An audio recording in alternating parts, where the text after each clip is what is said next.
This is old footage of a French tradition. It's the May Day demonstration. These debonair men in their round hats are policemen.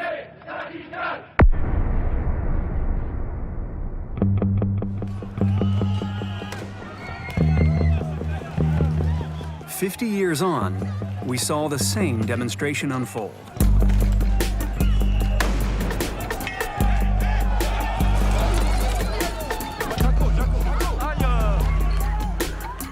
The police officers seemed to charge carelessly. And they were dressed up like space cowboys. For me, as a former deputy commissioner, I'm furious. You can't govern with fear in a democracy. What has happened in the last half-century? Well, that's worse than Afghanistan, I hate to say it. That's worse than any war zone that we're in.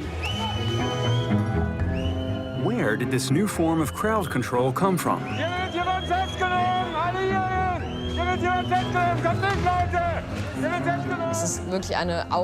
There's a real atmosphere of fear and intimidation. All the way through the protest, the police walked very close to us. Being able to voice your discontent in the street is the definition of democracy. Is this right under threat? No one died. No one died. Remember that.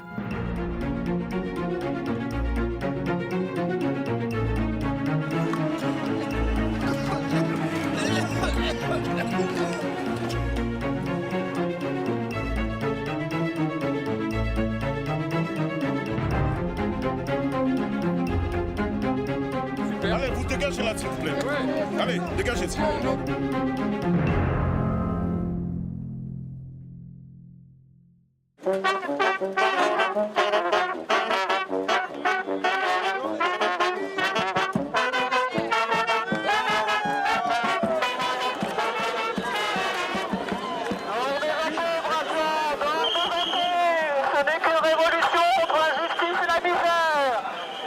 From November 2018 onwards, thousands of French people took to the streets of Paris every Saturday for a year. The Yellow Vests decided to make a stand against attacks on petrol. But as the weeks went by, their anger spiraled out of control.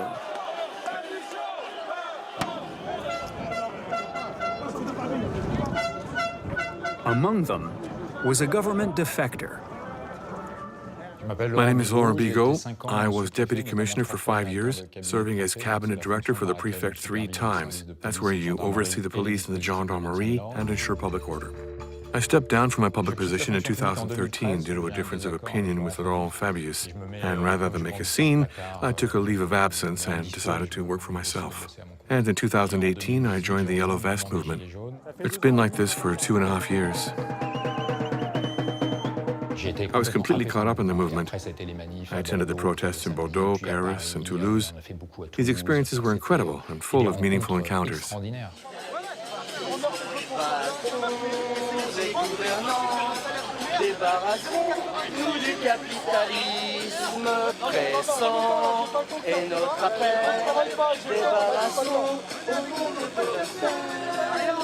Je vous demande gentiment, sereinement, de reculer un tout petit peu. Ça suffit pas? Non, mais encore un petit peu. Merci de votre compréhension. Ça fait plaisir. Venez avec nous, c'est ça qu'on essaye de vous dire. Non, allez, rejoignez-nous. On se bat pour vous et vos enfants. On the side of the authorities, this was the man who had the heavy burden of containing the protests. Michel Delpuech, police commissioner of the capital. Paris was a target, especially during the most violent and difficult moments of the Yellow Vest crisis.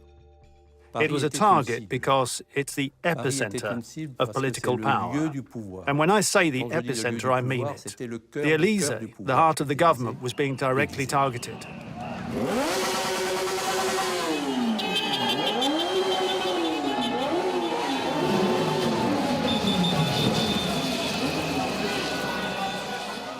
My primary duty was to protect it, to safeguard it. I say this as someone who used to be in charge of law enforcement. I'm telling you, no one saw this thing coming. Honestly, if the guys wanted to go to the Élysée, then they could have.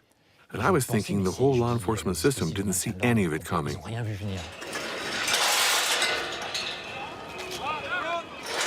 And people got angry because the response was, "Move along, you're getting on our nerves.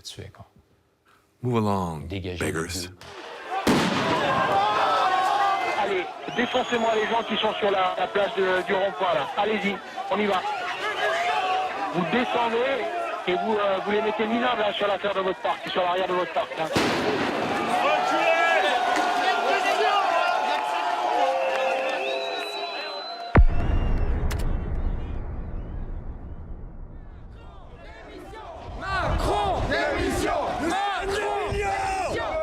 On December 1st, 2018, the Yellow Vests took to the streets of Paris for the third time. The crowd was just as diverse, but this time, violence broke out.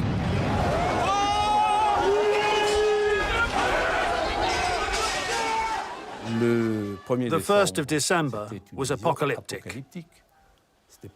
We weren't witnessing a protest. It was an insurrection.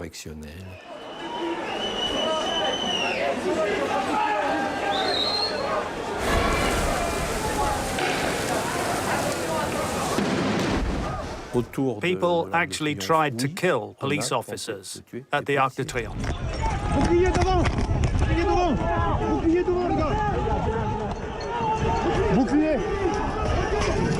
14 protesters would be arrested that day at the Arc de Triomphe.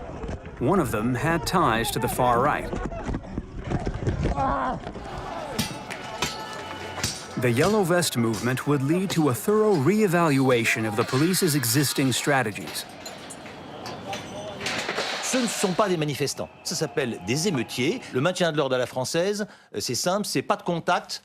Et pourquoi pas de contact? Parce qu'on veut pas de morts, pas de blessés graves. C'est une doctrine, et c'est une bonne doctrine. Seulement, c'est une doctrine qui n'est employable qu'en cas de maintien de l'ordre. Quand vous avez affaire à des délinquants, il faut passer la vitesse supérieure, il faut que le gouvernement donne des ordres aux policiers et aux gendarmes. I walked down Avenue Kléber at midnight on the 1st of December, undercover, with one of my colleagues, to see for myself what was going on. It was like the beginning of an apocalypse.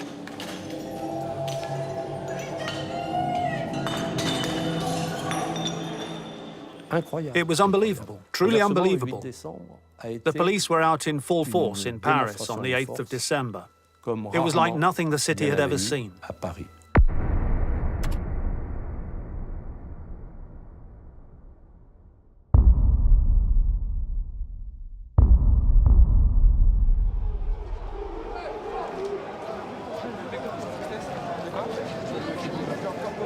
On December 8th, all eyes were on Paris.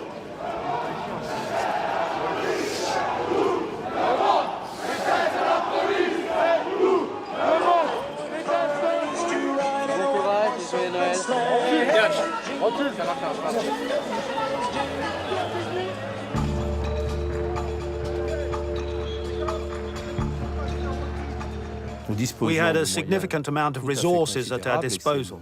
And on the 8th of December, the gendarmeries' armoured vehicles took to the streets of Paris for the very first time. In terms of public order, it was completely unprecedented. On the ground, the armored vehicles seemed to search desperately for a worthy opponent.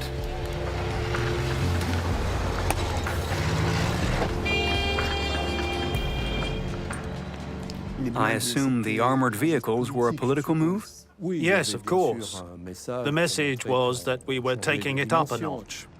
I'm convinced that we had to deliver this show of force in order to set boundaries, and the whole country was expecting it. I thought it was a good idea, the minister did too, and rightly so.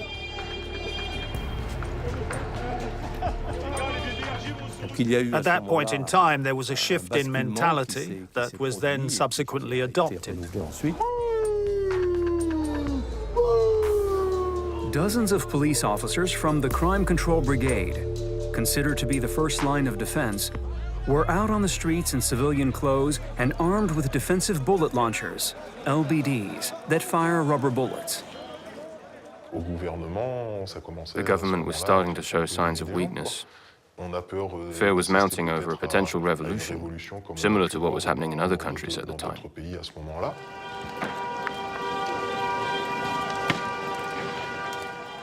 So what did they decide to do? They were like, we must restore order immediately. And at that moment, we were told, well, go ahead, get stuck into them.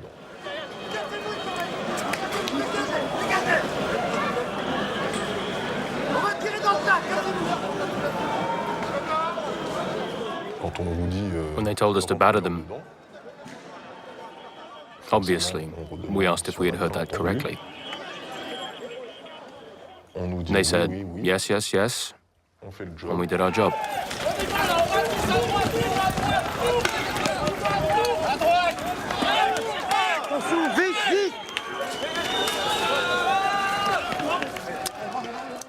My name is Alexander Frey. I was shot by a 40mm LBD on the Champs-Élysées during the Yellow Vest March on December 8, 2018. It was my first protest. As law enforcement started to line up in front of us, they were basically looking at us like, yeah, don't get too cocky. Today we can do what we want, whatever we want.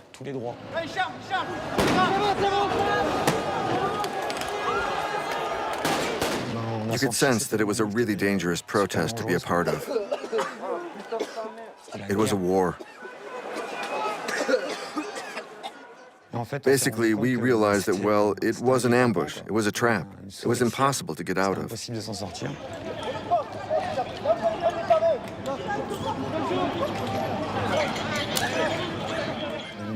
We could hear bullets ricocheting.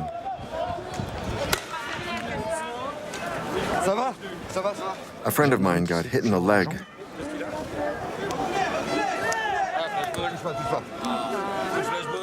And then I sort of had an outburst.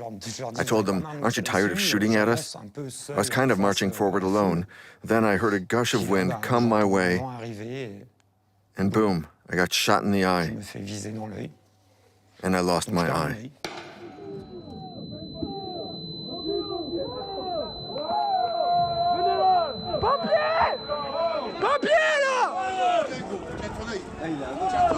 Tiens-le, tiens-le.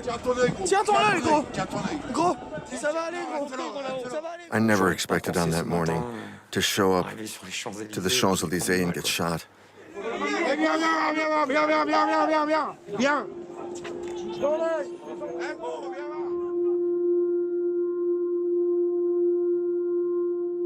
By the evening of December 8th, 12 demonstrators had suffered head injuries from rubber bullets.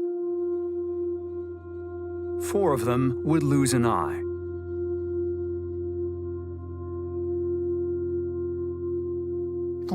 What are you supposed to do after losing an eye? You lose a hand? What do? The damage is irreparable. And for me, as a former deputy commissioner, I'm furious. I'm so angry with what I saw. You can't govern with fear in a democracy. I'll say one thing. Nobody died. On either side. It was a definite possibility. But no one died. No one died. Remember that.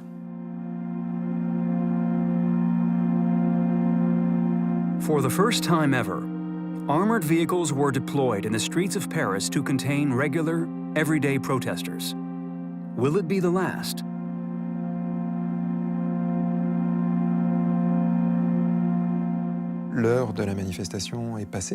The days of regular demonstrations have gone, and we're now seeing new forms of street protests centered around collective violence. The mindset is now to act quickly and decisively, specifically targeting those who are inciting and leading these protests.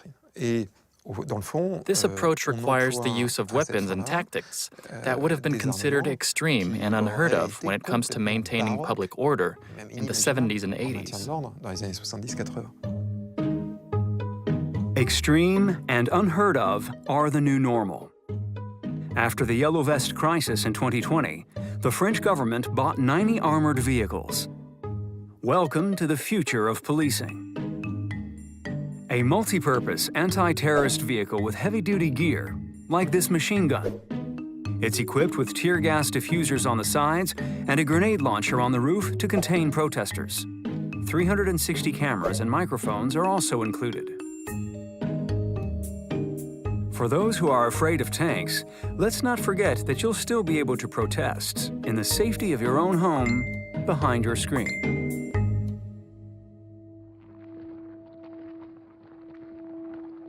Since when did demonstrations start to look like military operations? To find the root cause, we must go back in time to the United States at the turn of the century.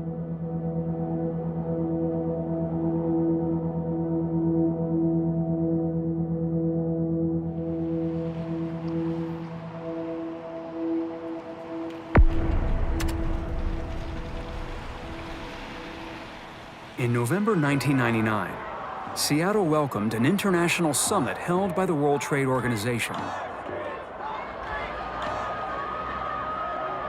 The American police force deployed armored vehicles against white middle-class kids for the very first time. My name is Carol Sobel. I'm teaching the rights of protesters in law school right now. And what I said to my class last week is I date the beginning of sort of the modern protest movement to the WTO in Seattle. I think that for these mass protests that bring in the tanks and the weapons and things like that, we hadn't seen that before. This is the man who gave the orders to attack.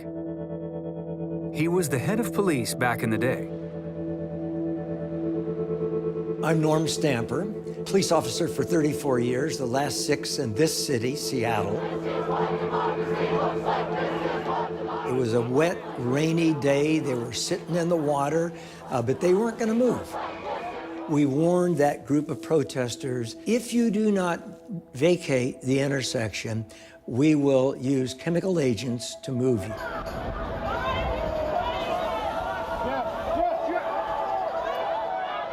If you really don't have enough people and you have a compelling reason to move a large collection of your fellow citizens, then tear gas is your answer. And then I also say, like, the heads of the labor unions. On that day, 20 years ago, Jason and Roger had come to this junction to protest against the corporate takeover. Yeah, this is the problem. This new economy proclaimed by the World Trade Organization caused the subsequent relocation of U.S. factories to third world countries. Initially, they intended to remain peaceful. I was in the labor march. Thousands of people coming downtown. The police had started firing rubber bullets, had started using tear gas on the crowds. It was also at that very moment that the Black Bloc began breaking windows and things like that. Of course, they wanted to make a point. They wanted to get media headlines. They wanted to inflict economic damage, for sure. But really, the police fired first. How could there be U.S. military tanks rolling down the street?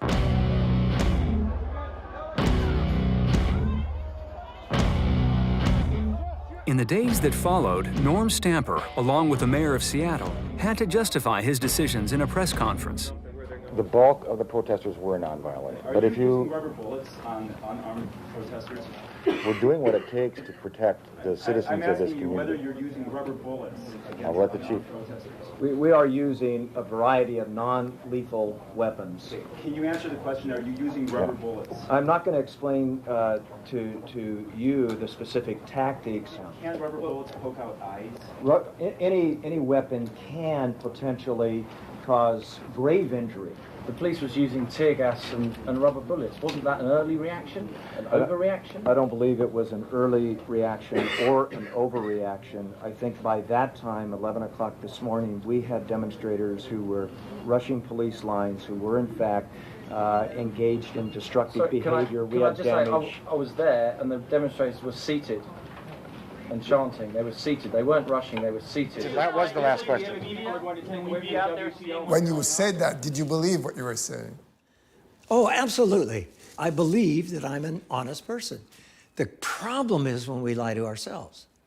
When I've told myself a big lie and nurtured it year after year after year throughout an entire 34-year police career, that's pretty powerful stuff. As early as 11 o'clock this morning. I owe him so much. He broke through my defenses. A right to be heard.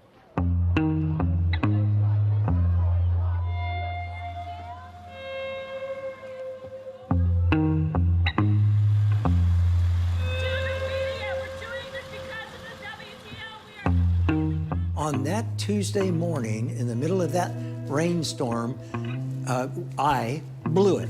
I mean, I just blew it.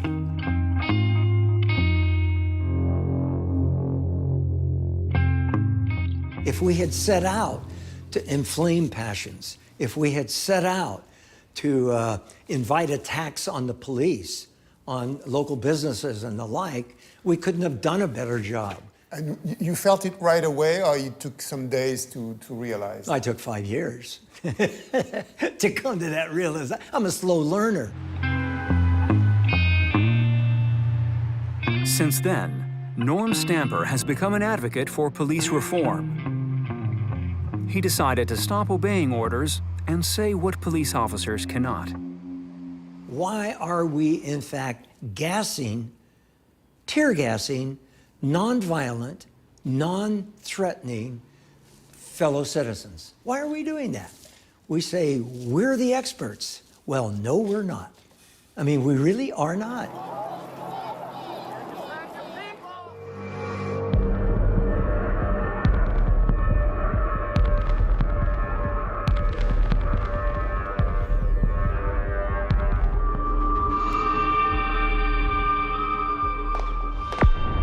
In France, the riot control police force is extremely proud to have caused so few deaths in its history, a standard that has been applied abroad for a long time.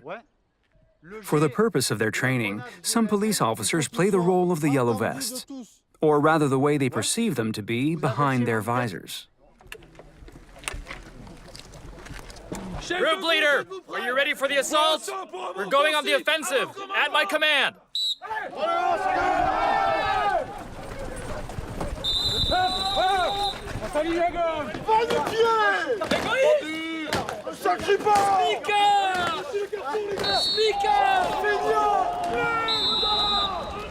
Come on, guys, shout.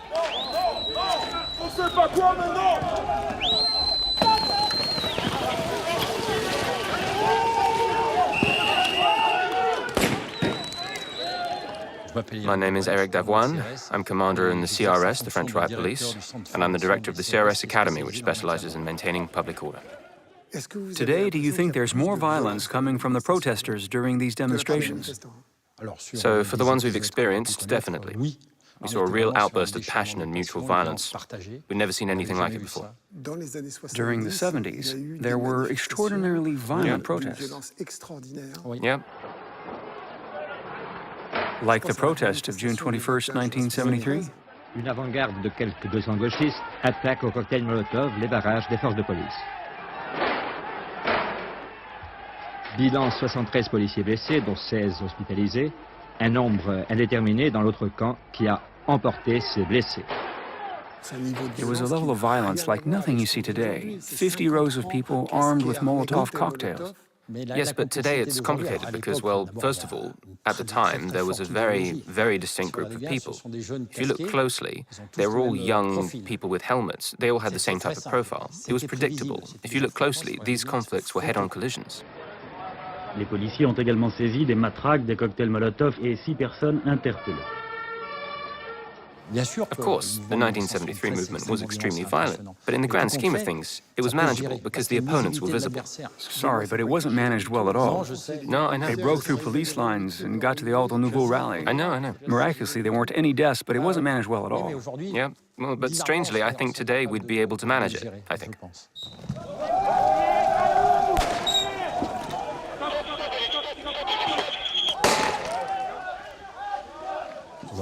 Today, there's violence, lots of violence, and blurred lines. People are all completely different from one another. So inside the protests, you'll find militants and peaceful protesters with conflicting ideologies. The crowds have changed. Before, there was a code of ethics. Their demands sprang from contrasting worldviews and perspectives. The French police have this constant nostalgia about the big union protests. But nowadays, there are fewer and fewer working-class people.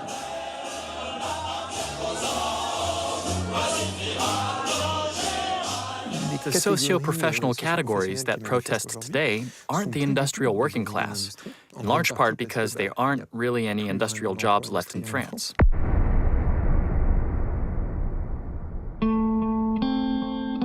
This is what's happened in the past 50 years. Factories have shut down. People have ended up alone and in precarious situations.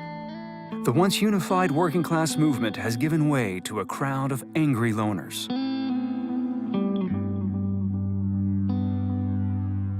Elle est là, la France travaille! Fait tout pour nous donner du boulot! Le seul remerciement qu'on a, c'est les CRS! C'est les CRS! I remember one of my first missions. It was during my first years working for the CRS. We were in Nanterre for a court case between Continental and the employees who were suing the company because they were shutting down the factory and outsourcing jobs. And I saw middle-aged men and women with tears in their eyes, and nothing but law enforcement just standing in front of them. C'était quoi qu'on ferme demain, mais on ferme aujourd'hui. Alors pourquoi on ne nous laisse pas notre chance? Really, we're at the front line of society's issues. As police officers, we're not necessarily aware of the issues. Social issues, outsourcing, wealth distribution, poverty rates, uncertainty. They're all down to policy choice. La France est en train de changer. Elle change beaucoup plus vite et beaucoup plus profondément qu'on ne le croit. Désormais, quand il y a une grève en France, personne ne s'en aperçoit.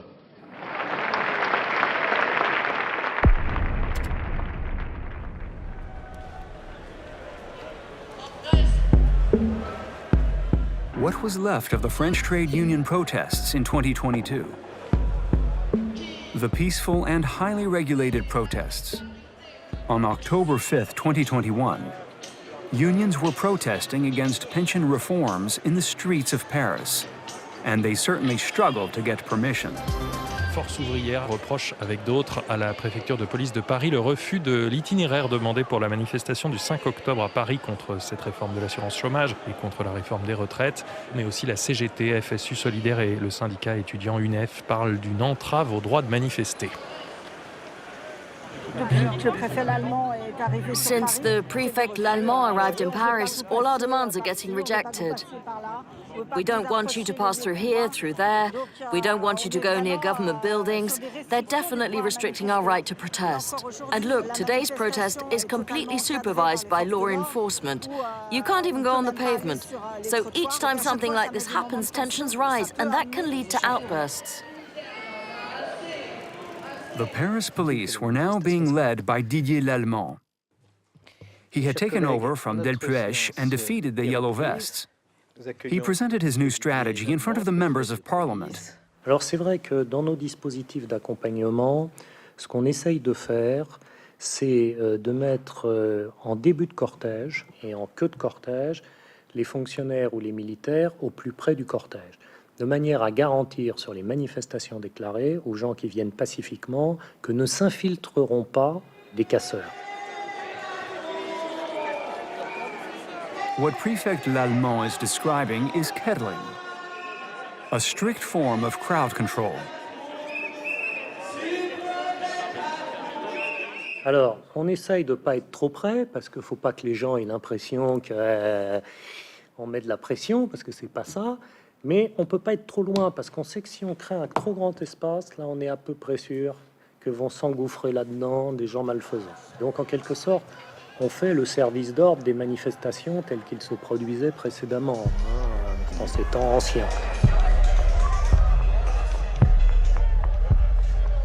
So the chief constable has replaced the Union stewards of the past with soldiers, of which 1 out of 5 openly carries an assault rifle on their back.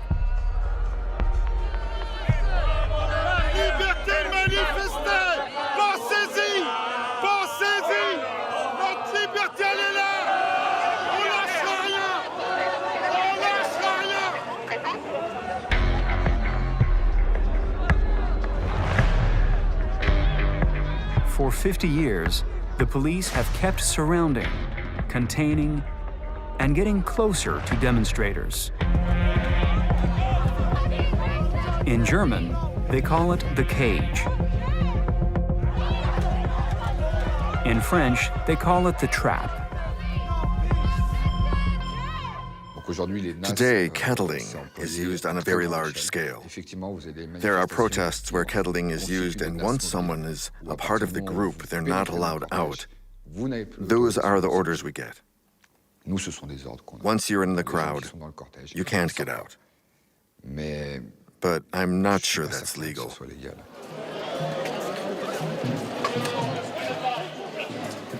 Kettling, I think it's a horrible tactic. I do understand why the cops do it. We used all that tear gas because of the threat, because of the provocation, the justification that the crowd gave us.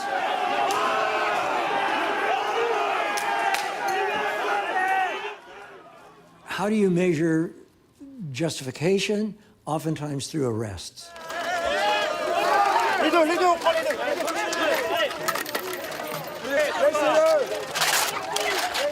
The way that you make mass arrests, we're going to kettle you. And then we're going to start plucking you off. We're just going to make arrests.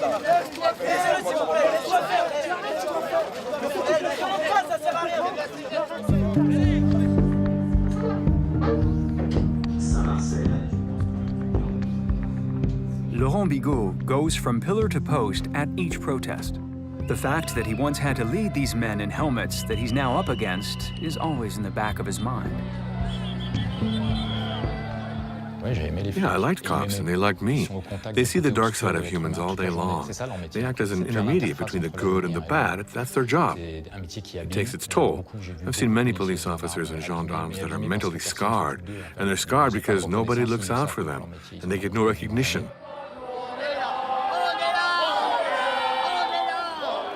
Step back. You have to use the formal vous when addressing us. Article 434, indent 14 of the Code of Ethics.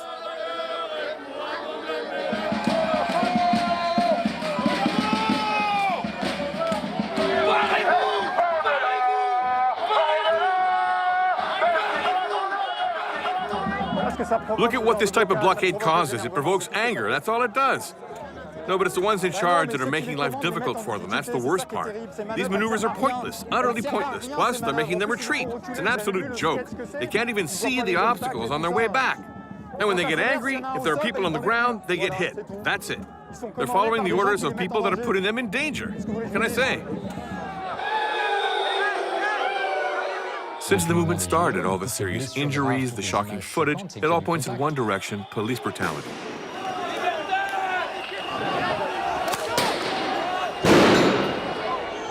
Calm down. What's the point? What's the point? What about warnings? They're charging into the kettle, which creates this frantic panic dispersal.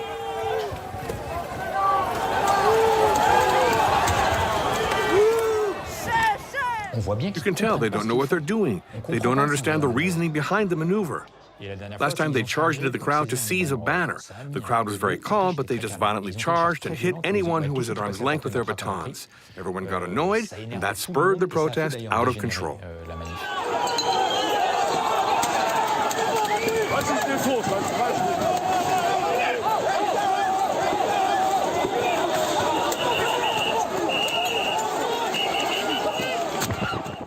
So I went to see the commissioner. I tend to do that when I see a charge that I deem unjustified in terms of maintaining public order.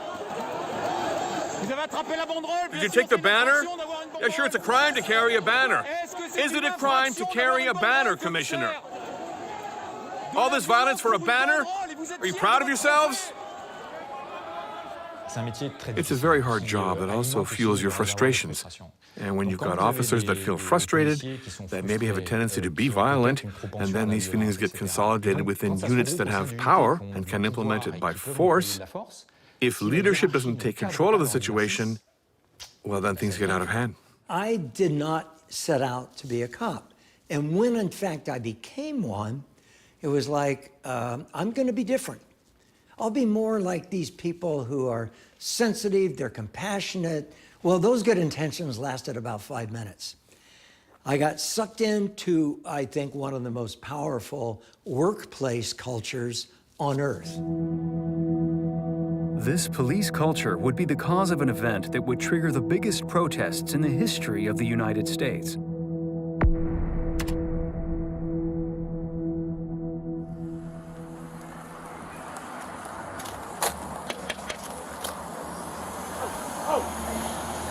Let me see your hands. Damn, man. Stay in the car. Let me see your other hand. I'm sorry. Let me see your other hand. Please, Ms. Officer. Both hands. Do nothing. Put your fucking hands up right now. Let me see your other hand. So sorry. Please. Don't shoot me, man. Step out and face away. Can you not shoot me, man? Step out and face away. Okay. Where you see police officers acting impulsively, when you see them get out of a car and scream at the top of their lungs for somebody to obey them, Get out of the car. I didn't know this. I was acting on my knees. you're seeing fear. Stop resisting, man. Raw, primitive, primeval fear. I got going on. All right, what's your name? George. George? George Perry Floyd. I don't know what's going on. George Floyd. Thank you. Yeah, and look at you still able to reach your side. You're making me nervous. What do we do when we're afraid? Well, we do everything we can to protect ourselves, except what we should be doing, which is calming ourselves, disciplining ourselves. I'm claustrophobic, man. But here's a nasty little secret. Cops like action. Because my hands are windows hurt. down, We won't, okay? please, man. Please don't do this. Take a seat. I'm going in. Please. As you get in this car, we can talk. George Floyd would go on to die, and his death would be filmed on a mobile phone belonging to a teenager. There had never been a police killing that was so clear. It was just a national outrage. Let's get up. What do you want? I can't breathe.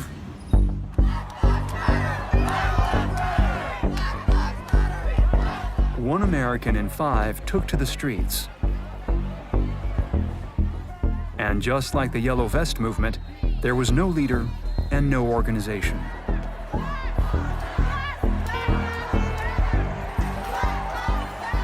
It was that difference in terms of who came out to protest.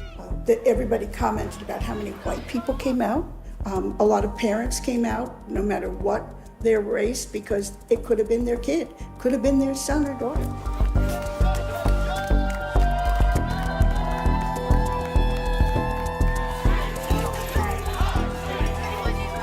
Differences between the haves and the have-nots.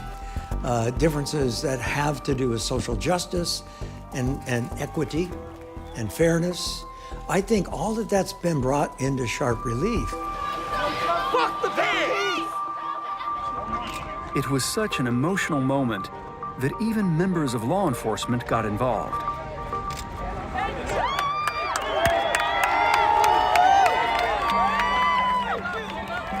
you!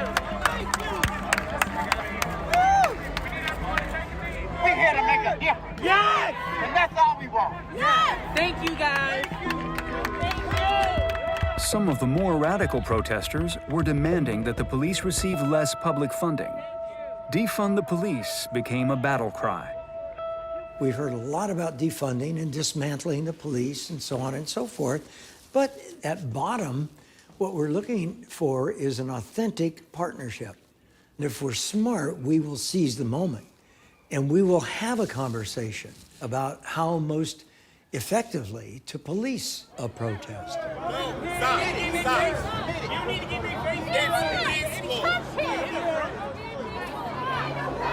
But 3 days after the death of George Floyd, the situation started to escalate. Police did the same things that we did in 1999.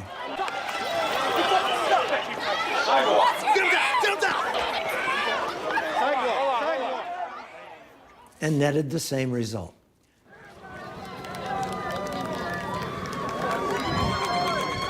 Third precinct is up in flames. Wait a minute. Didn't we learn this lesson 20 years ago? The next day, while riots were breaking out everywhere, the White House organized a crisis conference call. Again, this call is not intended for press purposes and is off the record. President Trump summoned his Secretary of Defense, his Attorney General, and the governors of every U.S. state. You have to dominate. If you don't dominate, you're wasting your time. You have to arrest people, and you have to go to jail for long periods of time.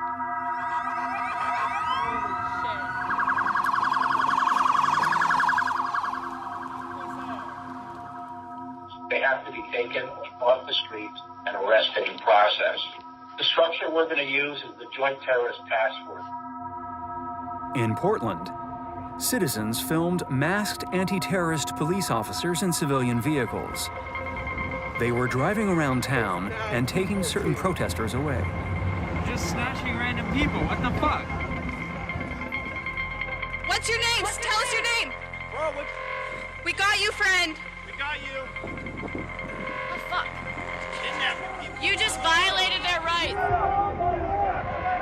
We need to dominate the battle space.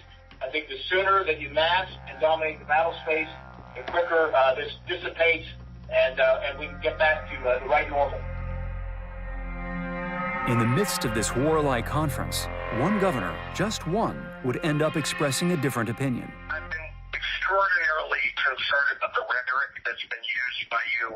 Inflammatory, and it's not okay. We have to call for calm. We have to have police reform called for. People are feeling real pain out there. That will help us to bring order. Okay, well, thank you very much, JB. I don't like your rhetoric much either, but that's okay. You know, we don't agree with each other. So we need law and order. Thank you to all of our... The call has concluded. You may disconnect.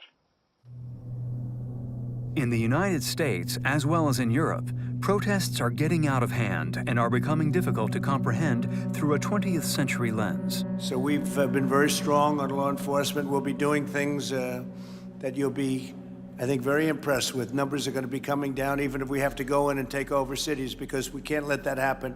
That's worse than Afghanistan, I hate to say it. That's worse than any war zone that we're in by a lot. American experts paid to anticipate what the future holds have predicted more riots lie ahead.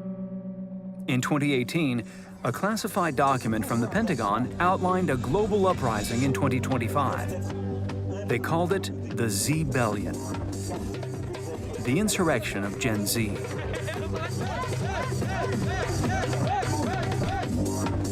They wrote, "This generation is video-intensive, films everything and organizes itself via social media. For these young people, the system is rigged. The Z-Bellion targets big corporations and financial institutions. In Europe, authorities have also identified a new group. Here, it's referred to as the Black Bloc. Notre ambition est aussi vouée à enrichir chaque jour les plus fortunés d'entre nous. We have witnessed the rise of these black blocs with advocates of violence taking aim at police forces and symbols of capitalism. They argue that only through violence can true change be achieved.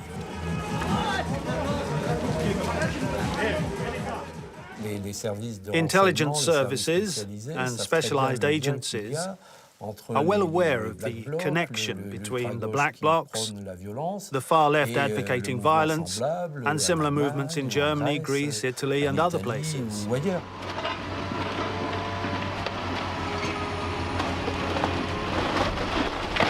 It wasn't the black blocs that destroyed the church in Lützerath.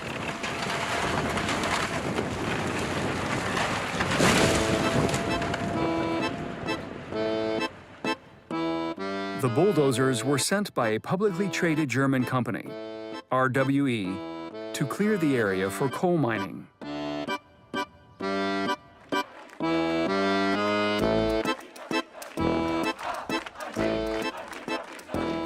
climate activists, representing N2 have made the company their sworn enemy.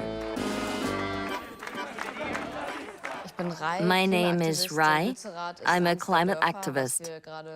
Lützerath is one of the villages we're currently fighting to protect against RWE, which is in danger of being evacuated and destroyed so that the digging machines can access the coal.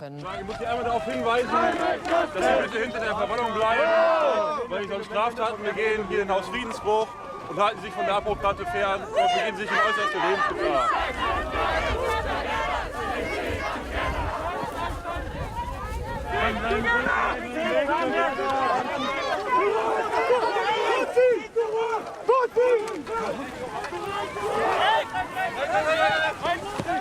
Nicht zu weit, Fischer! Fischer, nicht zu weit! Nicht zu weit! The activists in white don't pose a physical threat to the police.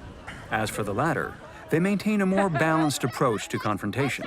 In Germany, they call this de-escalation.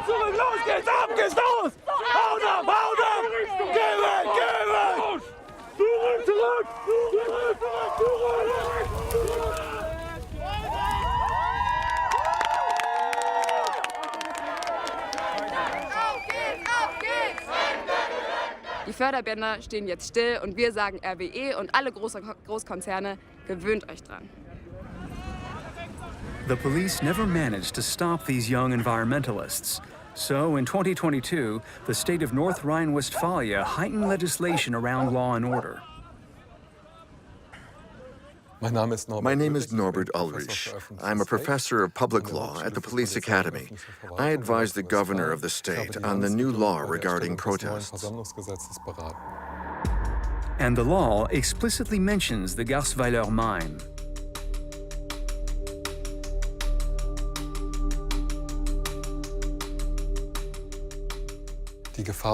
What's critical to us is the danger to public safety and order. In terms of the mines, that was just an example within the law. The issue is that there's a steep cliff and there's a risk of falling off. The legislation targets the use of threatening attire. This includes clothing worn by neo-Nazis and the white outfits used by young environmentalist activists. Wearing a white jumpsuit or any other uniform won't automatically make you a criminal. But I would like to stress that when the attire is intimidating or encourages violence, that's where the problem lies. I admit the example may not be the best. What matters is the appearance and not the political affiliation.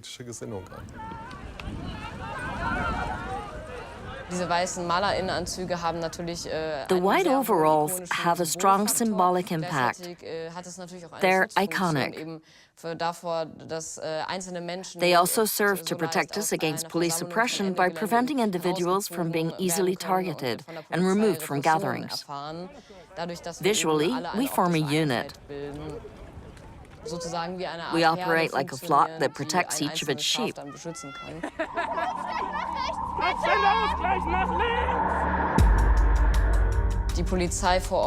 The police can only arbitrarily decide what it deems threatening.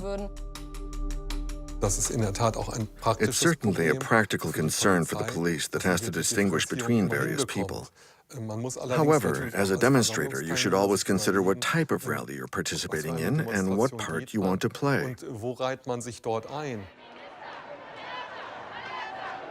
On October 30th, 2021, a protest was held in Cologne against the new law on rallies. The participants were from a wide spectrum of society, including football fans affected by the ban on uniforms, the anti-fascists dressed in black, and also Amnesty International, who were concerned about a decline in civil liberties.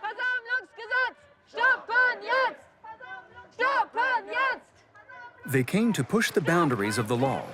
Drumming, for instance, and also the size of certain banners may now be subject to legal consequences.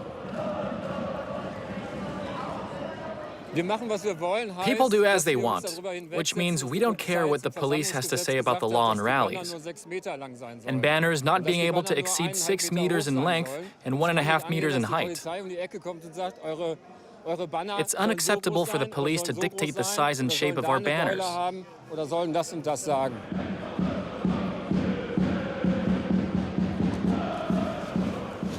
A banner is never actually a threat. They get banned if something illegal is written on it, or if people can hide behind it. We know from experience that this is often the case. If individuals commit offenses, such as setting off smoke bombs, for instance, and we can't identify them because of the banner, we ban it. Right in the middle of the crowd of football fans, the police spot a sign with the name of Interior Minister of the state, Herbert Reul, written on it. They halt the entire march. The demonstration could be broken up. What makes this even more ridiculous is the content of the sign. It literally says, "Herbert Reul, you're a dick." The sign was seized by the police, and the demonstration was allowed to proceed.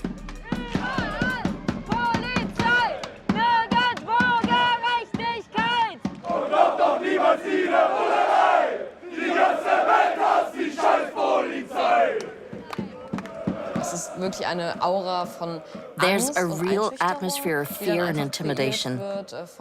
All the way through the demonstration, the police walk very, very close to us.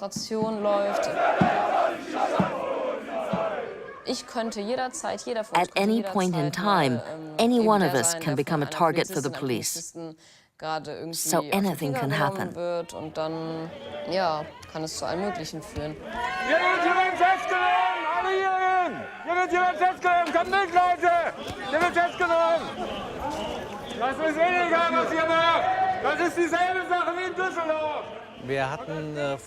Earlier, we had an incident where protesters set off pyrotechnics, specifically a flare.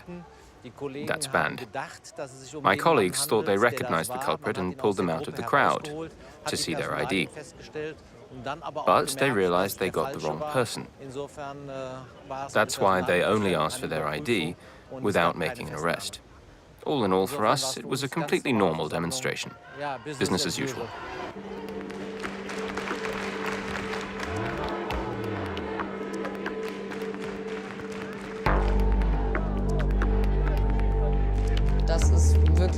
Being pushed to places where you don't bother anyone is a real problem. If you can't be a nuisance anymore,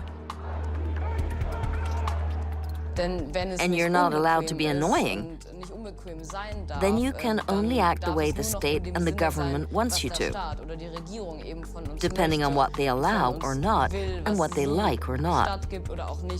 And that's not really what democracy is about. The current issue is what actions are going to be taken with regards to protesting. What's the plan? What does the state actually consider its purpose to be? The use of military-grade weapons sends a message that this is a hostile environment, and those in it may pose a threat or a danger to my safety. Shouldn't cops look like soldiers? Should they act like soldiers? Should they be weaponized like soldiers? And the answer for me is absolutely not. They need to look like peacekeepers.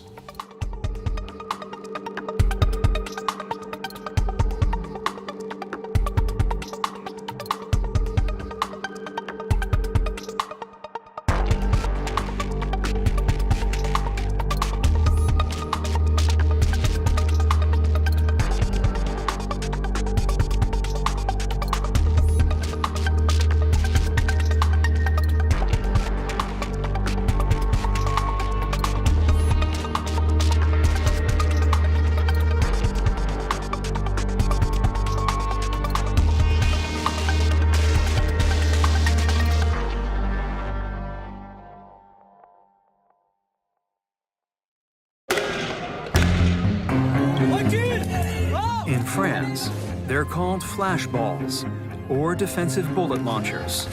In the US, they're known as kinetic impact projectiles. All over the world, protesters are being shot at with rubber bullets. Non-lethal, less deadly, these weapons are the common denominator between democracies and the worst dictatorships. Police officers are being trained again to pull the trigger on individuals.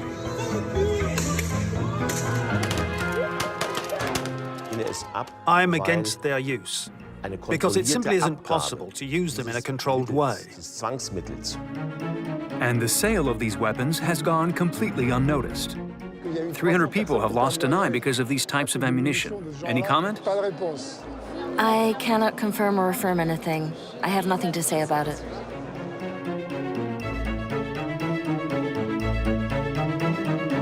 Un chiffon pour ses yeux. Mais dis, c'était un tir de quoi? Hein?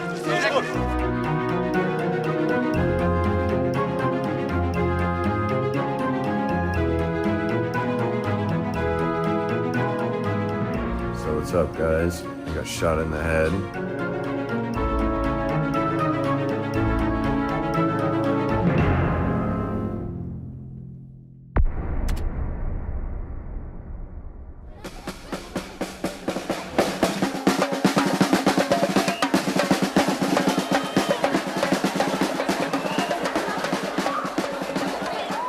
My name is Pierre Douillard-Lefebvre. On November 27, 2007, I was 16 years old.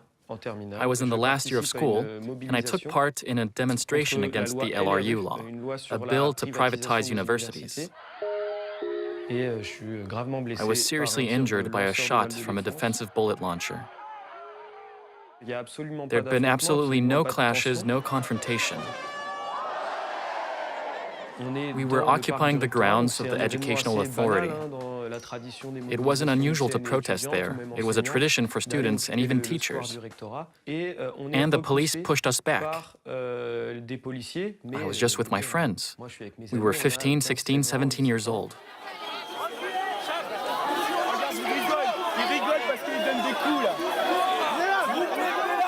And then I noticed a hooded officer, which was uncommon at the time, holding a weapon which looked like a sort of rifle, a large rifle. No one knew about LBDs back then. And before I could react, I was shot with immense power in the side of the head, close to my eye. In a split second, I saw the officer aiming and then shooting at me. And I lost the sight of my right eye as a result of this shot. This shot mutilated a teenager and defined the fate of an adult. This is what ammo from a 40mm defensive bullet launcher looks like. Pierre Douillard-Lefebvre became the Nantes police's worst nightmare, sociology researcher and writer. He's become one of the top French specialists in what are known as less deadly weapons. To overcome my anger and sadness about the injury, I had to try and understand, try and investigate, try and get past my status as a simple victim, which I was uncomfortable with. I prefer to say that I was the target of state violence. First of all, I needed to find out who the police officer was, so I filed a complaint against the police. And from then on, I had to investigate, think about, understand, and get to the bottom of the event. What was this weapon? What did the police use? What does it tell us about the world we live in? Why are they used, and so on?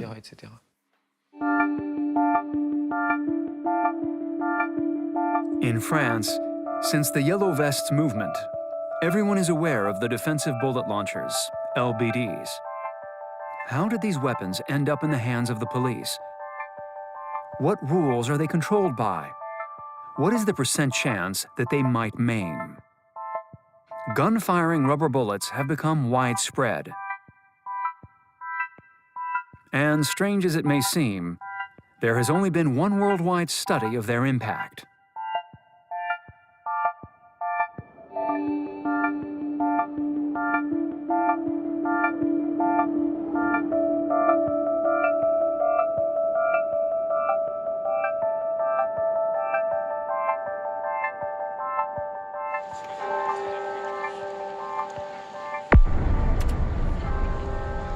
The University of Berkeley in California is home to the scientist who directed the first publication on non-lethal weapons.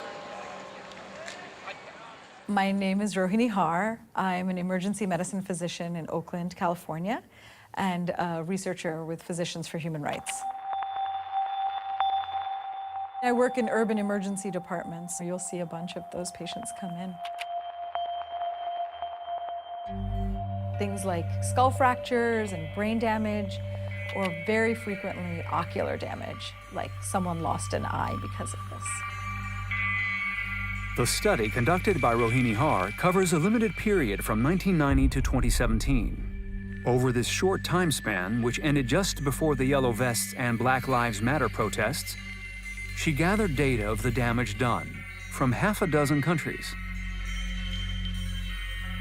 We found more than 2,000 injuries, over 60% of which were severe, 50 deaths, and 90 or so permanent injuries. Crowd control projectiles started in a very colonial way with the British inventing them to use in Burma and elsewhere against the local population.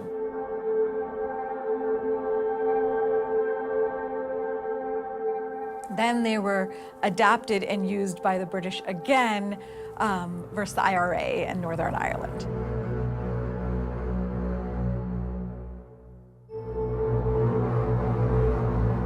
In Northern Ireland, rubber bullets caused 14 deaths.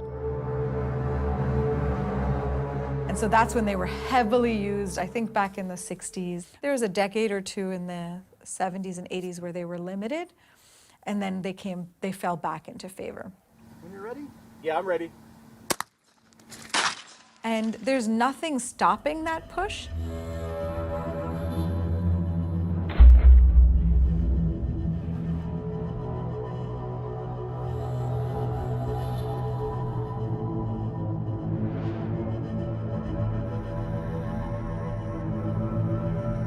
In France, the police received their first rubber bullet guns in 1995.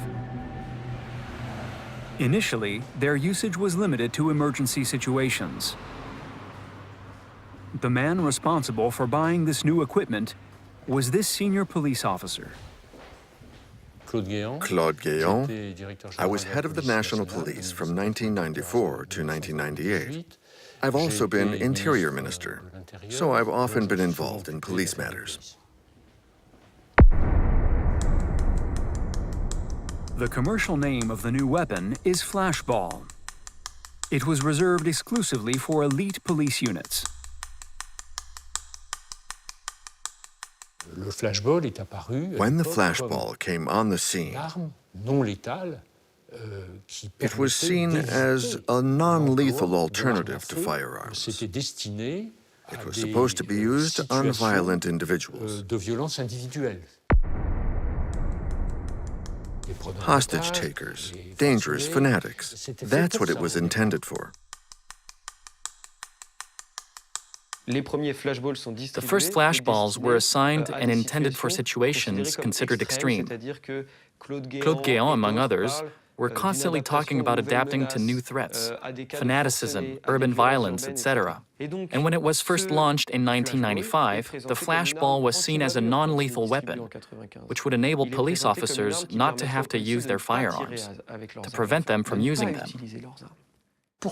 In '95, when you signed off the first order for flashballs, why didn't you authorize them for law enforcement?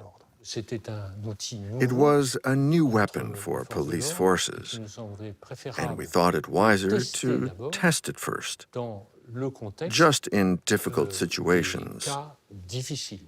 So it wasn't because you thought that it could be dangerous in the case of everyday protests? We didn't rule out that idea, but we wanted to test it first. The first testing grounds were the inner city areas, the poor suburbs, where there were first and second generation immigrant populations.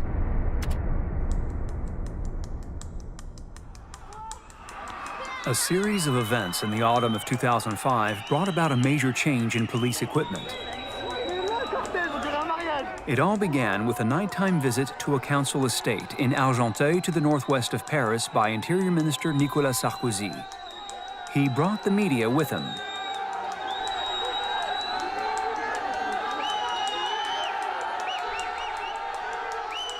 As Interior Minister, Nicolas Sarkozy frequently highlighted the need to take back control over security in difficult suburban areas, above all because public opinion was calling for it.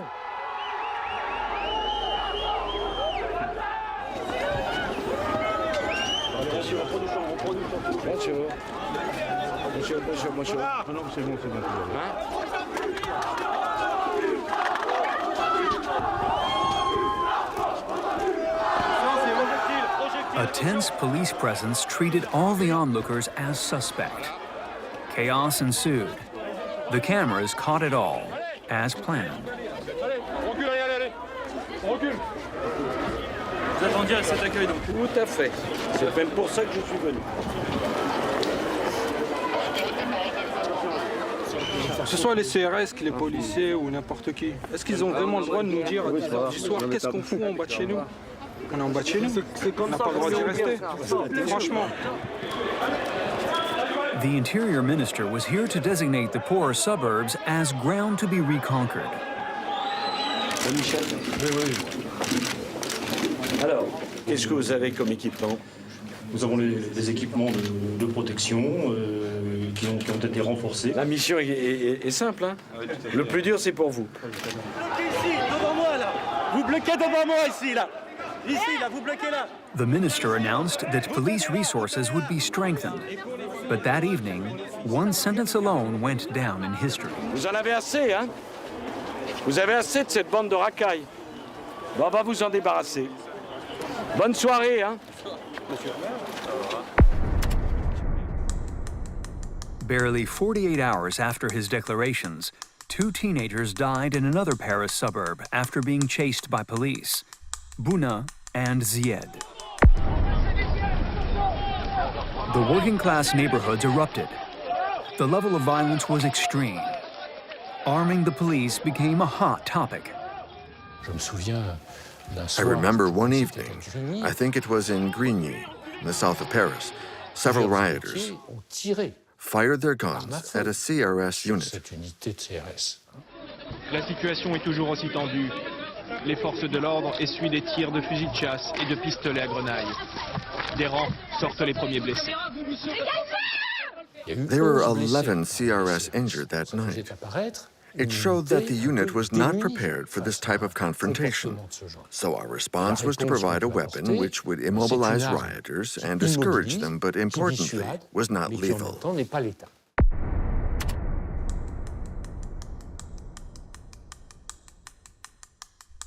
A month after the beginning of the riots, Interior Minister Sarkozy announced a mass distribution of rubber bullet guns. Moi, je veux que vous ayez les équipements les plus modernes. Je veux ouvrir la police nationale française aux armes non létales. Je veux que vous ayez des armes dont vous puissiez vous servir. In 1995, rubber bullet guns were only used on dangerous fanatics. After 2005, they were used in suburban riots. Just 2 years later, the first high school kids lost an eye. From then on, the guns were used at every demonstration. When flashballs were offered to units like the CRS, their central management turned them down and refused for them to be used during demonstrations. At that time, we didn't adopt this weapon because we were quite a big force. The LBD came in much later. Why didn't the CRS initially want flashballs? At the outset, we didn't really need them.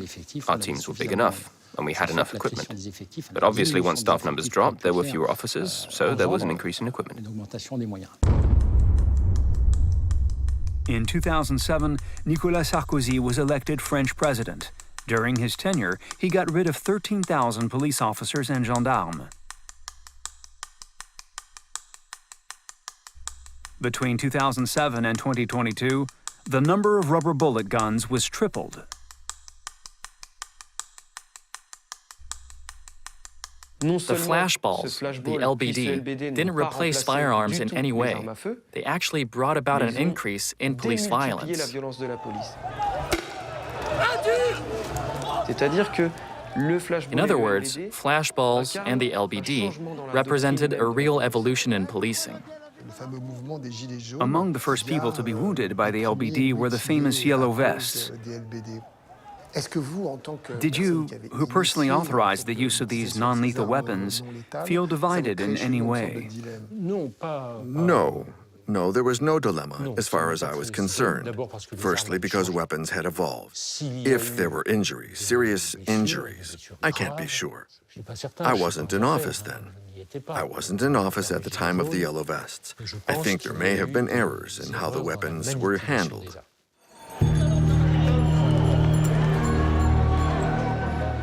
Police officers are being trained again to pull the trigger on individuals.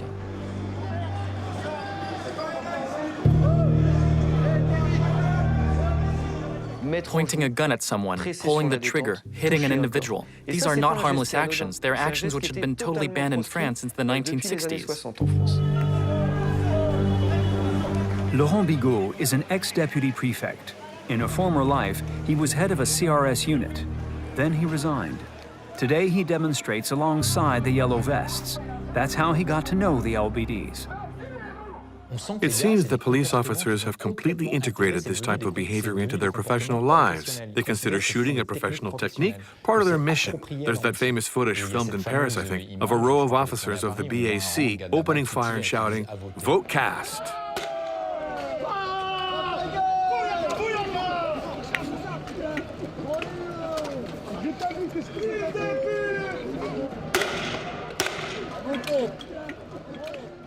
One of the things that I did see all of my career in policing is this phenomenon of boys with toys. It's just like all of this military-grade equipment and weaponry, if you've got it, you've acquired it, you want to use it. And by the way, I speak as somebody who was a cop and wore a uniform for 34 years.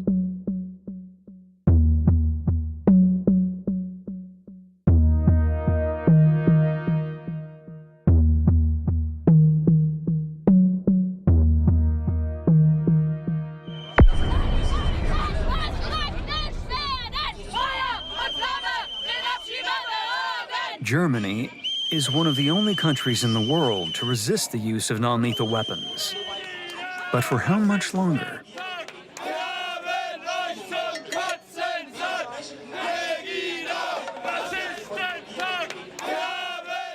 My name is Jörg Radek. I spent over 40 years in the police and almost as long as a union member. I've got very firm views about the issue. Speaking on behalf of the police union, we're strongly opposed to rubber bullets. I'm against their use because it simply isn't possible to use them in a controlled way.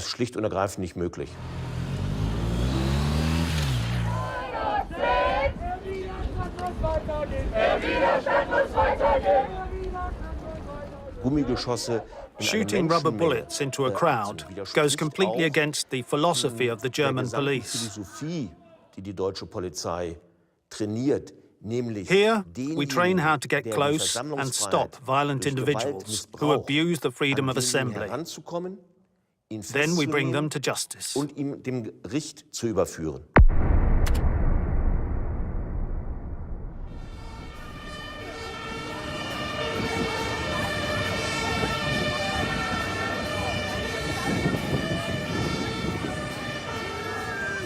In 2017, in Hamburg, there was a particularly violent demonstration against the summit of the G20 heads of state.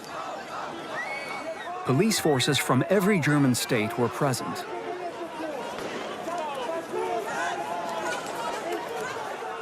I was present at the events in Hamburg. A nurse's car was firebombed with a Molotov cocktail. They tried to trap the police by setting fire to the barricades. They waited for the police to come to put out the fire. But our chef said, no, we're not going to do that. We don't know what will happen if we intervene. They might fire on us.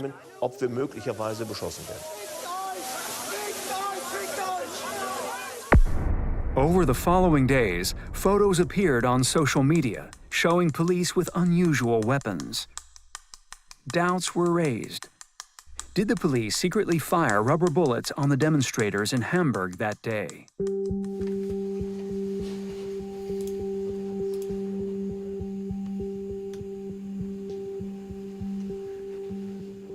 My name is Valentin Lippmann. I'm the spokesperson on domestic policy for the Green Party in the Saxony State Parliament. Lippmann officially questioned the police from his own state, Saxony. Initially, the Saxony police refused to cooperate. They sent us back to talk to the Hamburg police.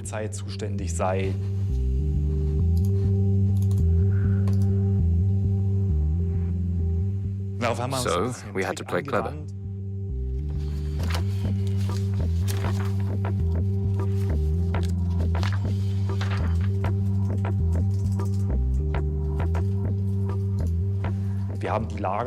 We asked the Saxony Parliament to provide us with a list of the stocks of rubber bullets from August 1st, then September 1st, and so on. And we were able to ascertain that the number of rubber bullets in police possession was stable throughout the year, but that there was a reduction in numbers coinciding with the G20 summit in Hamburg.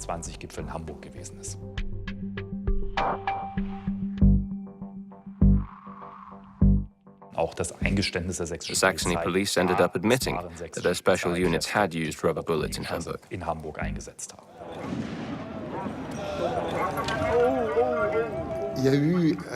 The Saxony Parliament carried out an investigation, and it was indeed established that the Saxony police had fired over a dozen rubber bullets that day.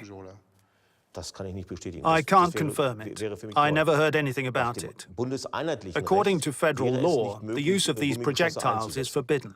What's more, it would completely contravene our methods of law enforcement. A German taboo had been discreetly broken during the G20 protests.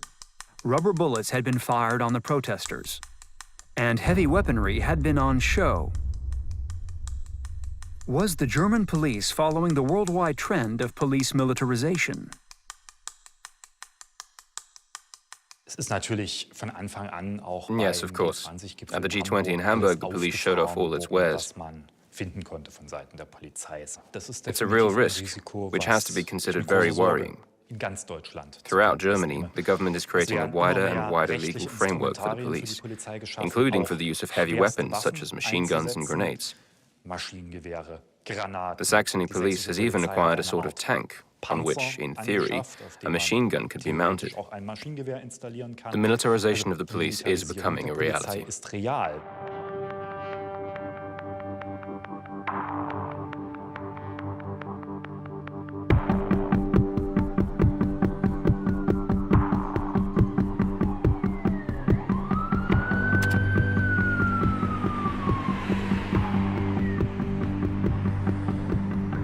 So this is the corner of Beverly Boulevard and the Grove Drive. Nearly all of the injuries to the caused by less lethal weapons occurred at this one location. In the U.S., rubber bullets were used massively during the protests following the death of George Floyd. My name is Scott Reinhout. I'm a researcher and I specialize in less lethal weapons and the public health implications of their use. Scott has looked into the serious injuries. He counted 115 of them with one thing in common. They were all hit in the head.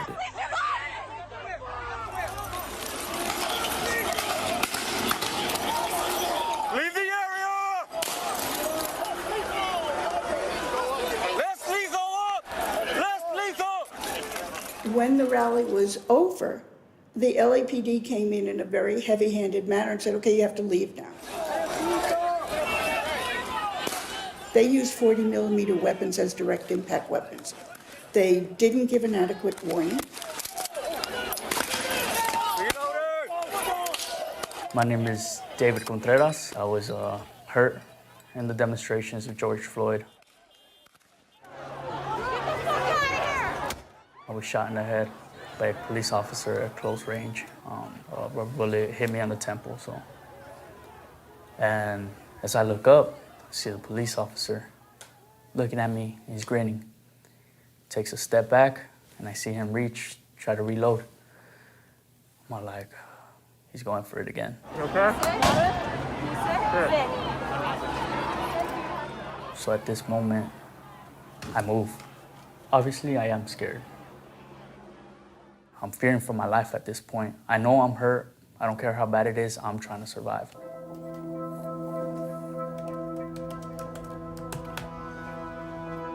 Scott has delved into online footage.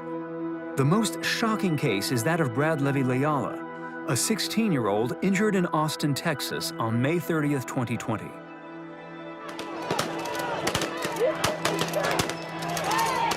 So you can see here the volume of fire that is being used, and right here, you can see the impact.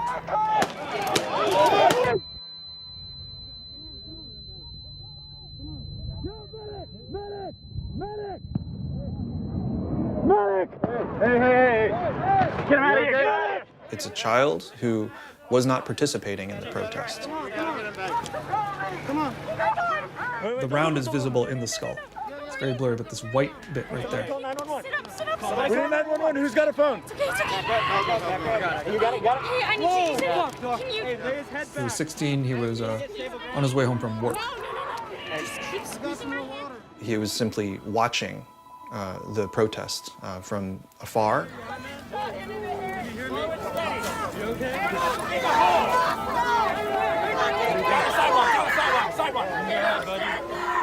What's your name? The officer who pulled the trigger was identified thanks to a journalist's investigation. The city was forced to pay out $3 million in compensation for the teenager's brain damage. Brad will live, but with complications. After this incident, the Austin police were banned from using rubber bullets. Going through all that material, it was difficult. Yeah. Oh my God! Oh my God! Oh my God! It was taxing. I think the panic that I hear in people's voices, that was the hardest thing for me. So what's up, guys? I got shot in the head. My brain's bleeding. Should be okay. If I don't respond, it's because I'm just really tired. This young man is a former soldier. His injury caused a scandal. The Los Angeles police reacted by posting their own images of the shooting on YouTube. Quite a rare event. Here is the body-worn video from the officers involved in this incident. This critical incident community briefing is intended to provide you with information about a categorical use of force. In this instance, it was an unintentional head strike with an impact device. For all the good that the LAPD has done by releasing this footage and being very, very transparent with the decisions that they made, there are many, many other departments that may not do the same thing. What is the penalty for that? But I think the issue is that police departments have no obligation to document or record what happens or what kind of use leads to it. Police departments in the US, abroad, anywhere, they don't report this stuff, and even if they did, they certainly don't report it publicly.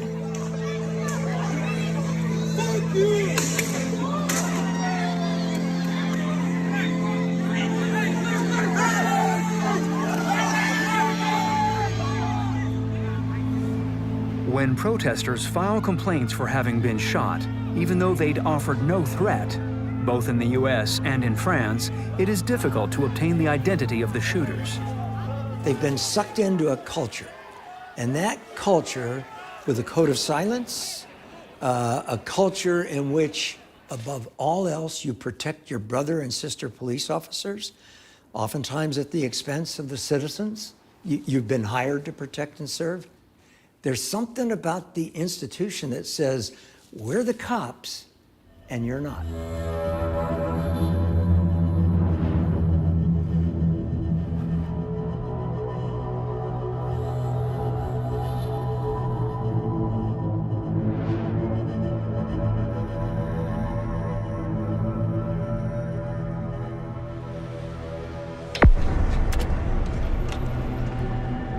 In Nantes, France, it took Pierre Douillard a long time to find out who the officer was who blinded him. He had to carry out his own investigation. There was only one officer who had volunteered to test the LBD, and only one who was hooded that day. So from the footage that we managed to provide, the officer was identified. So it was a process that lasted over 10 years, between 2007 and 2018. Sur le banc des prévenus, le policier. Face à lui, la victime. The trial took place. It was a grueling experience in a courtroom surrounded by police officers. And the trial itself was harrowing, almost as painful as the injury itself. When he was being questioned, the officer said this one thing: the target had been taken out. When the judge asked him, "But what actually happened? Did you shoot?" the officer replied, "Yes, target hit." So there we are. Militarization is clearly now in the minds of the police, whose officers really believe that they have military targets in front of them, in this case, high school students, that their job is, I quote, to take them out. In court, the officer explained that he was responding to stones being thrown. The officer was acquitted. The court concluded that he was indeed the officer who had fired the shot, but that he was obeying orders. He hadn't disobeyed the law, since he had obeyed a law that wasn't manifestly illegal.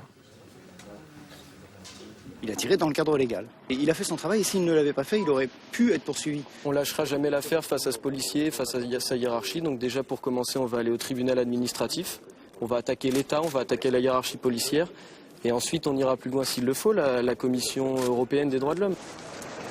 Regardez la justice. Regardez la justice. In 2018, the case was brought before the civil courts. And so we took the state to court. It lasted another 5 years, and at the end of these 5 years, the state was found guilty of using an exceptionally dangerous weapon, in the words of the judgment, in an illegal way. This was now July 2018, and a few weeks later, the Yellow Vests movement began, and the LBD, this exceptionally dangerous weapon, was used like never before.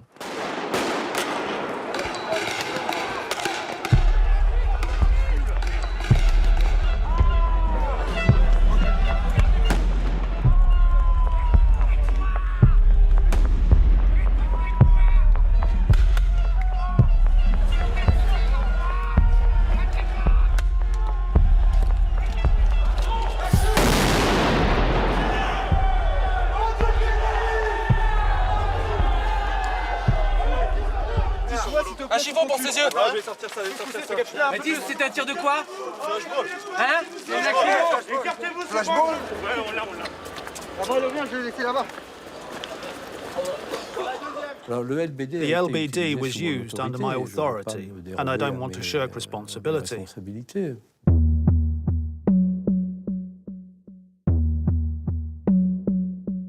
Par principe, as a matter of principle, LBDs are not appropriate tools for law enforcement and not normally needed.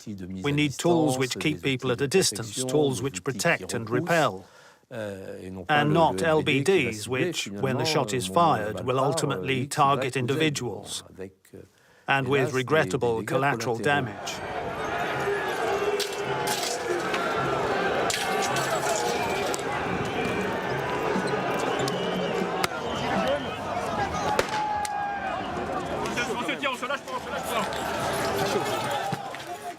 But in these situations, what should be done?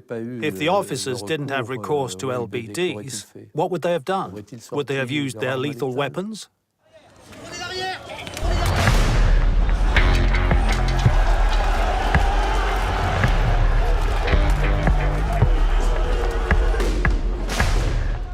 Personally, if I've got a guy with a Molotov cocktail in front of me and I don't have an LBD, I'll get out my gun and shoot him. So the LBD is very reliable. However, it should only be used in rare situations. The fact that there were so many LBDs fired on the Yellow Vests is something that I just don't understand. Today the problem is that 25 people have lost an eye. There have been a huge number of people wounded by LBDs. And among all these victims of LBDs, only a very small minority have had cases taken out against them. So the real problem is asking why there have been so few cases. According to the Penal Code, law enforcement officers may use LBDs without warning in cases of violence committed against them, or if they cannot otherwise defend the ground they occupy. In all cases, there must be an absolute necessity and a proportional response to the danger. During the Yellow Vests conflict, we were able to film a handful of LBD shots. Were the rules of engagement respected? Here, a man is simply waving a flag. Opposite him, there is a line of police. A shot is fired. The man is wounded in the leg.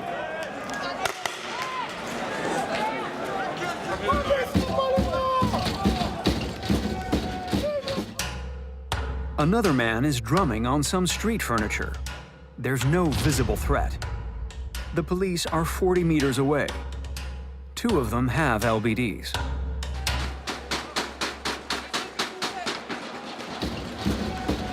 When a second man comes to drum on the metal box with his back to the police, the officers fire. They miss him. We can see a projectile hit the ground. Then another man throws a small paving stone, an action that justifies firing a shot. But the shot doesn't come. Here, there's a man by himself among the crowd. No threatening gesture.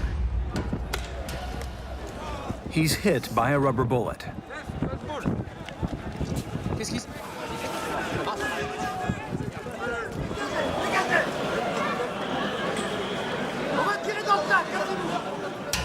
At the top of the Champs-Élysées, a group of officers from the back, anti-criminal brigade. There is no visible attack on them. They're simply asking the crowd to disperse. The man with the brown bag is carrying an LBD. Suddenly, he shoots. A woman is hurt. She had her back turned and posed no threat.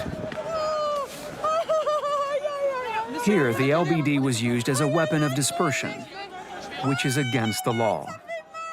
There have been cases, and I'm thinking in particular of the woman who was hit by an LBD bullet despite posing no threat. There have been blunders. Yes, there has been collateral damage.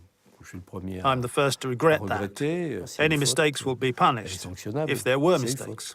If there were, that is.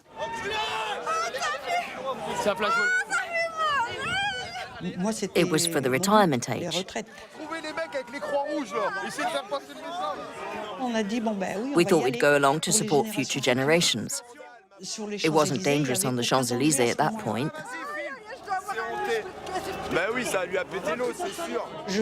It was such a shock.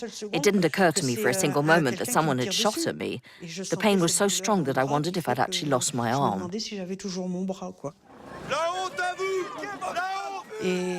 People were helping me. Then I fainted. I didn't feel well at all.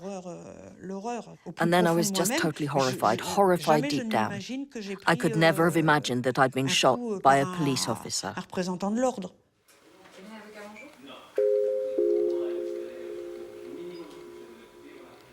Marie-Claude Drouet, 72 years old, hired a lawyer to help her find out who had fired at her.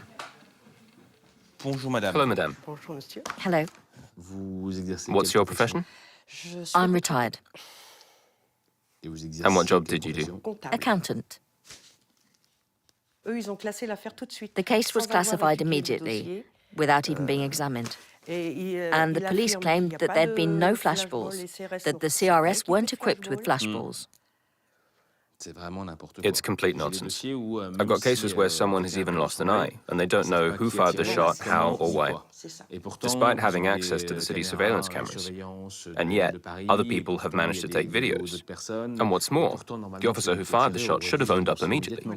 He's in the police after all. But this never seems to happen. There are many non-identified perpetrators, including within the police force.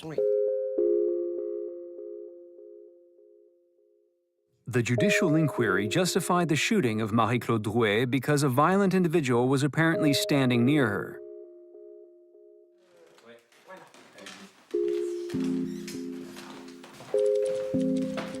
And if you keep scrolling through, you can kind of get a little bit of a 360. To fight the lack of transparency, an army has been raised.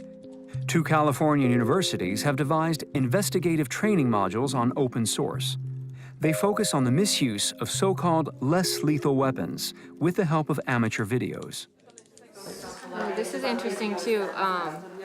Did you see this video of the police on motorcycles? It looks like they're teamed up. So they're basically potentially national police officers. I think it's Esmod, riot police.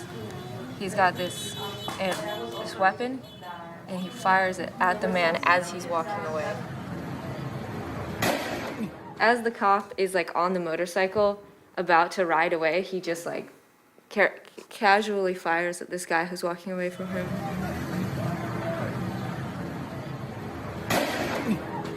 So the guy doesn't even know it's coming? No.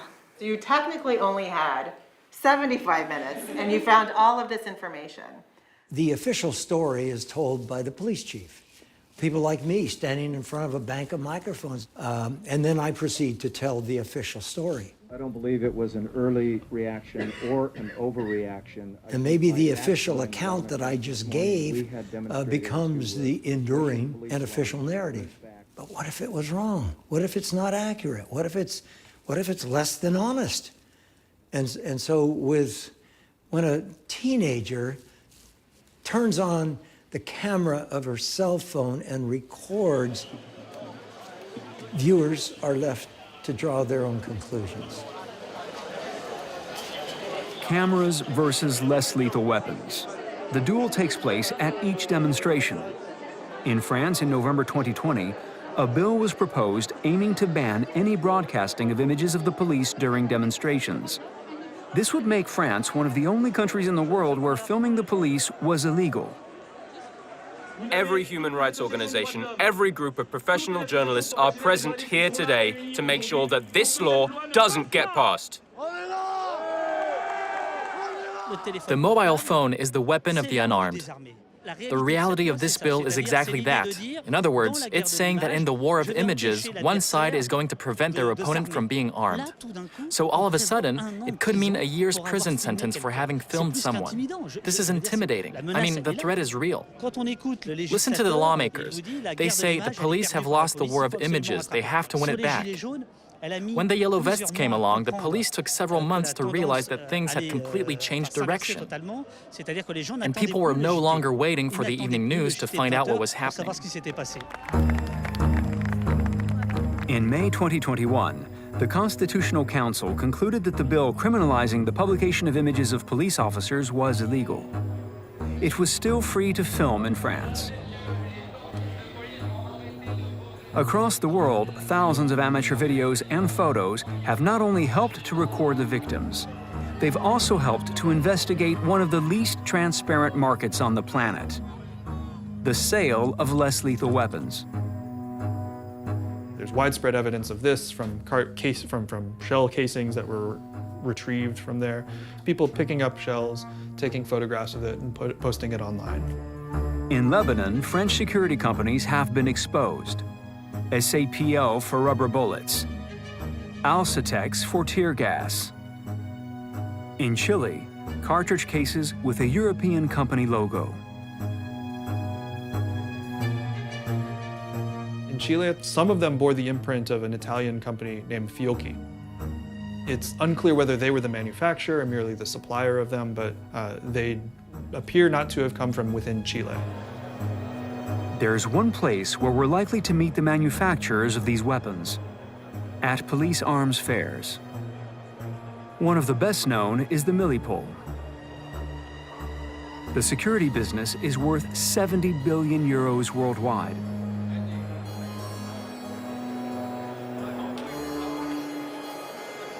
Attention à vous. Attention à vous.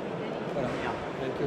Vous pouvez l'avoir également en stroboscope pour faire des progressions selon les différentes missions. The trade fair was inaugurated by French Interior Minister Gérard Darmanin. Celle-ci est la version civile. On attend la livraison. Here is the multiple launcher used in Lebanon. It's made by Alcitex, a French company not hard to track down. At their stand, it's clearly indicated that filming is forbidden and journalists are not welcome. Hello. Hello. I'm not going to hide behind my mask. I'm a journalist. I know that interviews are not allowed. We don't answer questions. Nothing at all, ever? No. Those are your orders. It's not going to happen. It's not going to happen, right? That's a shame, because I had a few questions I wanted to ask about Lebanon, because there are photos of your weapons on social media. No comment? No. Thanks anyway. A country can design a new weapon, can sell that weapon to a different country with no controls on what that other country is. If it's an authoritarian regime that's going to abuse that weapon, nobody can say anything about that. Myanmar is one of the world's worst dictatorships. In 2021, a military junta took power, bringing an end to a short period of democracy. There was a popular uprising. Police fired at them with rubber bullets. Thanks to this photo, the Omega Research Foundation in London was able to trace the supplier country, the democratic South Korea.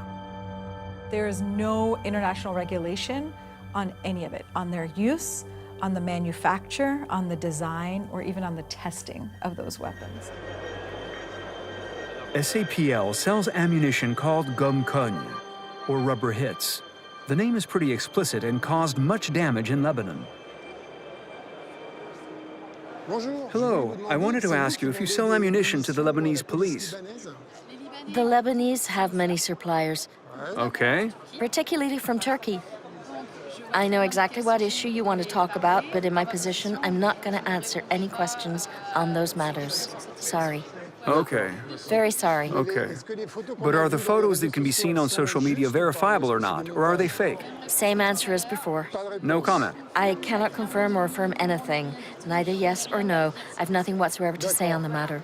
Okay. Very sorry. Because 300 people have lost an eye because of these types of ammunition. That's why I'm asking you the question. I totally understand what you're talking about. Like you, I've heard about this, but I have no comment to make. Okay, thank you very much. Have a good day anyway. Thanks, goodbye. At the Italian Fiocchi stand, it's a miracle. They're prepared to talk to us. Did you sell your cartridge to the Chilean police? I don't know. I'm not at liberty to answer you. Having said that, we only export with the authorization of the Italian government. And what are the conditions of the license? Those human rights is taken into account? How police forces use them, there's always a disparity between the manufacturers and the users. For example, if the distance is too short, this weapon can cause serious harm. It's clear that it can be very dangerous for the eyes. It all depends on how they're used. But you didn't know that there were so many people lost their eye in Chile? No, I'm sorry. Sorry, no. But when? During the 2 years where they have had demonstrations? No, I've never heard talk of that.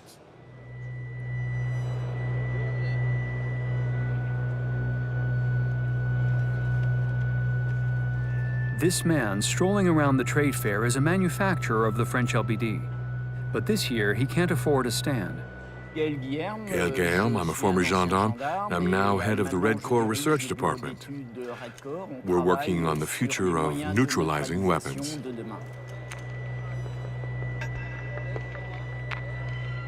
Gail Guillaume's company is struggling. This small-scale industrialist from Brittany manufactured an LBD which was given an unfavorable classification from the Interior Ministry. The weapon is banned. Gail Guillaume believes the decision is arbitrary and his business has been punished. So he's speaking out, which is quite rare in an industry where the law of silence prevails. He tells us about the risks to the population through lack of awareness of these weapons.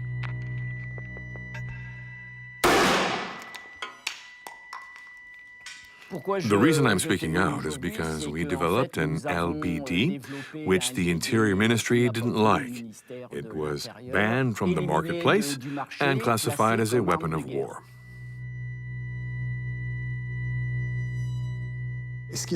What's surprising is that it was classified as a war weapon, and yet it's no different from those that the police have today.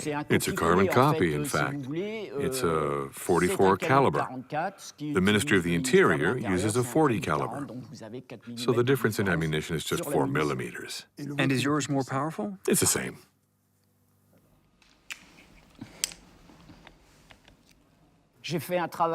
I looked into this and I found out that in France, these types of weapons were not regulated. It's important to have criteria specifying power and the energy transmitted to the target, but there are none. Basically, it's all vague and arbitrary. This is how weapons and ammunition are managed in France.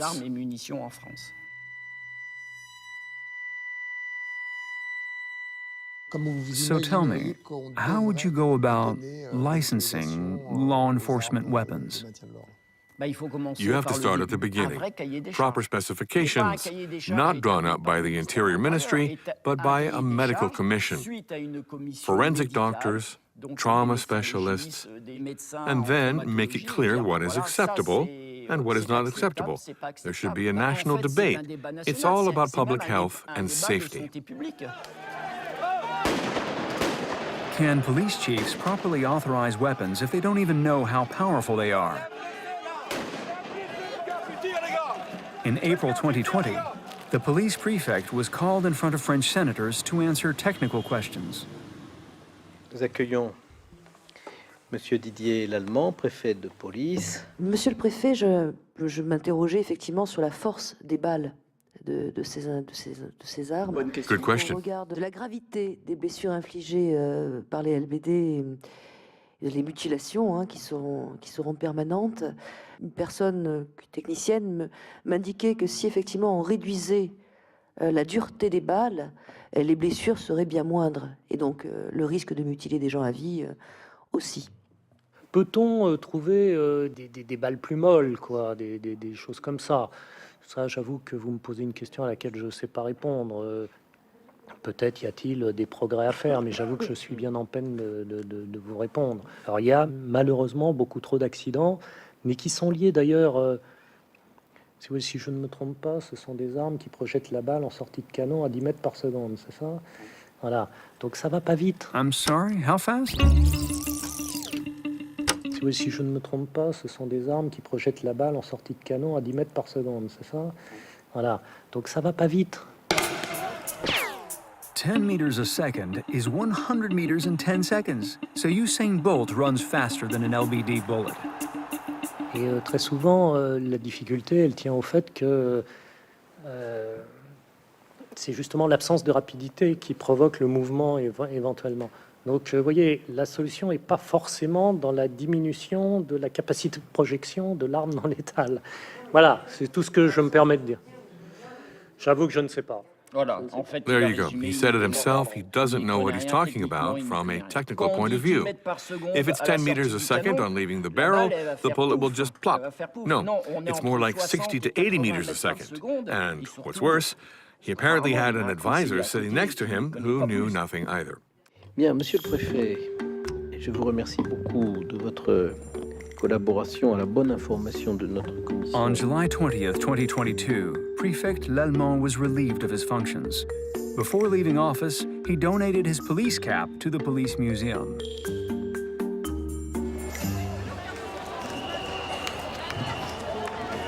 He has been the subject of several lawsuits, in particular regarding the kettling that he ordered on November 16th, 2019. The kettle during which Manuel Kwan, a yellow vest, lost an eye when a grenade exploded.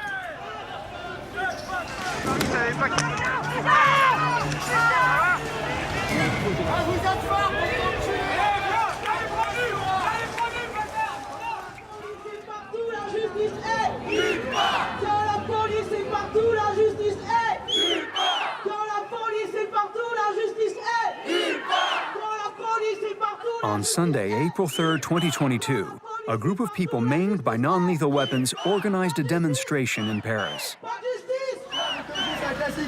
La police nous protège, sacré Blaise! La police nous protège, sacré Blaise!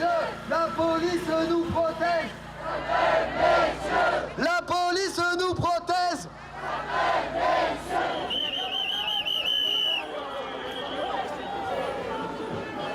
All of a sudden, right at the beginning of the demonstration, when there was no violence, 4 police bike riders pushed their way into the cortege.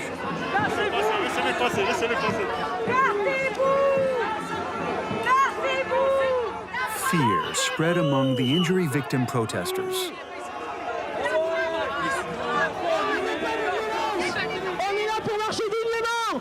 On manifeste le dimanche pour protéger les mutilés qui ont peur de manifester.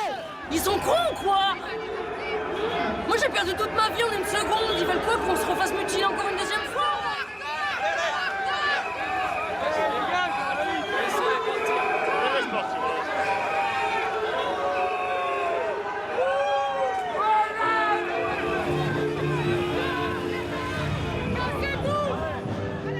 I'm wary of everything now. It's too dangerous to go on demonstrations. Of all the yellow vests I know, no one is demonstrating. They're afraid of losing an eye, and I totally understand them.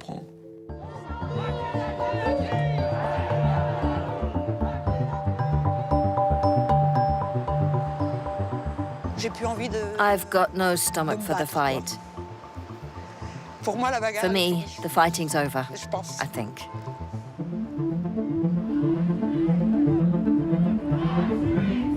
It's not just that the weapons cause injuries, they also have this chilling effect or like intimidation effect. I hear people all the time being like, I'm not gonna take my kids to this protest because you're like, it's Sunday at 2 o'clock in the afternoon, we should.